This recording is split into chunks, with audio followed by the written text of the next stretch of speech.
Tout commence sur une île où il y avait Ulysse avec son beau chandail rose et son pantalon, sauf qu'il était en prison. En effet, la belle Calypso désirait garder ce dernier pour l'épouser.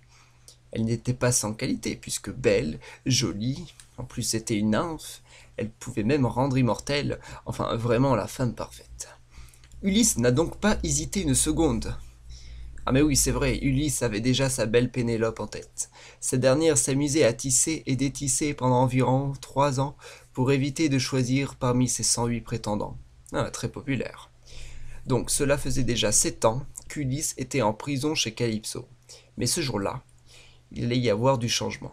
En effet, Poséidon était en Éthiopie pour des festivités, sûrement pour un concert.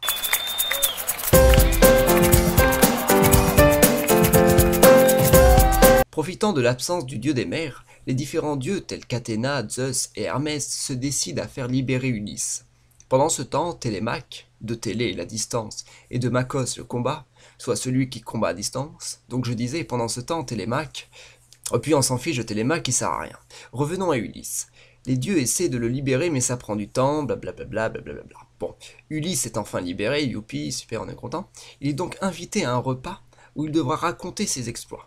Alors il commence par raconter brièvement la guerre de Troie, n'aura pas lieu, qu'il a vu au théâtre de l'Athénée, mais dont on se passera de commentaires. Il commence ensuite à raconter son voyage, qui s'intitule Odyssée. Pas mal comme nom. Pour résumer, Ulysse devait partir de Troie pour aller à Ithaque. Ouh là là que c'est loin. Nous allons tenter d'examiner quel est le chemin le plus court. Ouh là là, on s'y attendait pas du tout, mais quel sera le choix d'Ulysse? Ah ben oui, tout ça en 2 ans. Rapprochons-nous de la carte. Alors au tout début, Ulysse doit partir de Troie. Mais il désire faire une petite étape chez les Cicones, histoire de piller un peu la ville. Il faut bien se faire de petits plaisirs de temps en temps. Les Cicones se rebellant, Ulysse et ses 2 hommes doivent partir en vitesse, et ils finiront sur le cap Malais. Donc Ithaque n'est plus très loin.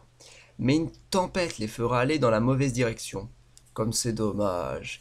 Ils iront donc vers l'inconnu, et plus particulièrement chez les lotophages. De loto qui veut dire lotus, et de phage qui veut dire manger, donc les mangeurs de lotus. À ce qui paraît, le lotus se rendrait fortement dépendant et empêcherait les hommes d'Ulysse de quitter l'île. Heureusement, Ulysse et son charisme de fou les incitera à quitter cette île. Donc ils quittent ce pays et vont vers le nord. Ils tombent sur une île où ils trouvent une grotte. Et Ulysse, très malin, sait que ça main. Et si on y allait dans cette grotte? Et c'est là qu'ils font la connaissance de Polyphème, Cyclope.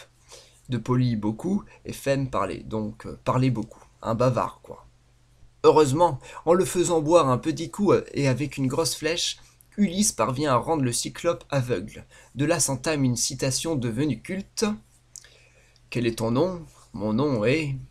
suspense. Ulysse. Mais il est complètement idiot ou quoi? Alors de toute façon c'est trop tard, il le sait maintenant. Ulysse reprit donc la mer, mais il ne savait pas une chose. C'était que Polyphème était le fils de Poséidon, le dieu de la mer. C'est vraiment pas de chance.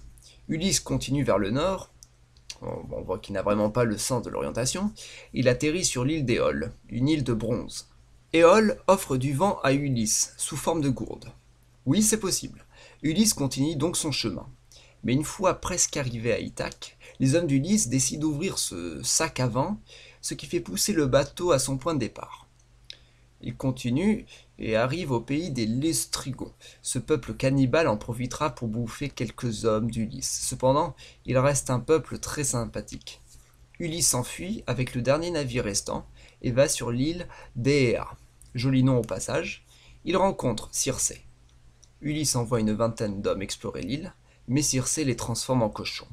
Alors Ulysse doit sauver ses hommes. Circé veut lui faire boire un poison qui le transformera en cochon. Heureusement, Ulysse avait l'antidote. Il en profite pour menacer Circé avec son épée. Heureusement, Circé a réponse à tout. Mais cela ne marche pas. 1 an plus tard, Ulysse et ses hommes, qui ne sont plus des cochons, décident de quitter cette île pour entrer au pays. Alors pourquoi sont-ils restés 1 an? Aucune idée. Cependant, juste avant de partir, Elpénor, un des marins d'Ulysse, se tue en tombant du toit car son taux d'alcoolémie dans le sang était trop élevé. C'était le moment prévention contre l'alcool. Ça, c'est fait.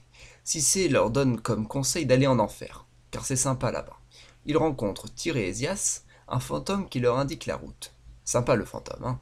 Ulysse en profite pour saluer les quelques membres de sa famille décédés, puis part pour l'île du Soleil en passant revoir Circé bien sûr, qui lui donne des boules qui. En mer, il rencontre les sirènes que seul Ulysse entend. Heureusement, ce dernier étant attaché à la poutre. Il ne pourra pas aller les voir.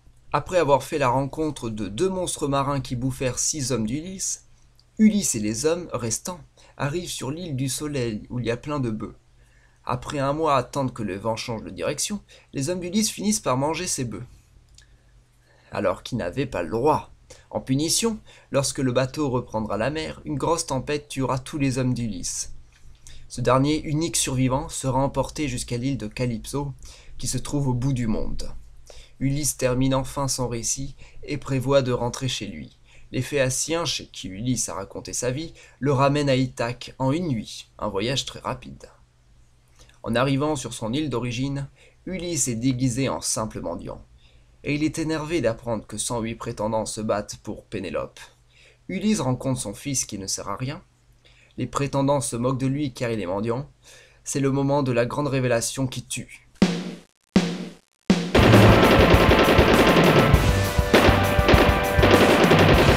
Enfin, normalement, il fait ça avec un arc.